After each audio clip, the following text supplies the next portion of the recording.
बाजार च टुरण ता एक पासे एक कदम रखना औखा 9 ਲੱਖ ਬਦਮਾਸ਼ ਦੀ ਭੀੜ ਦੇ ਵਿੱਚ 9 ਲੱਖ ਬਦਮਾਸ਼ ਦੀ ਭੀੜ ਦੇ ਵਿੱਚ ਜ਼ੈਨਬ ਦਾ ਟੁਰਨਾ ਔਖਾ ਬਾਜ਼ਾਰ ਚ ਟੁਰਨ ਤਾਂ ਇੱਕ ਪਾਸੇ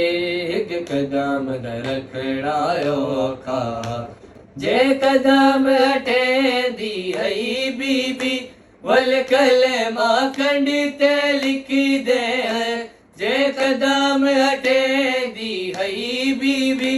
वल कलमा खंडित लिख दे ज़ैनब दी खंडित कलमे को ज़ैनब दी खंडित कलमे को आबिद दा पढ़ना औखा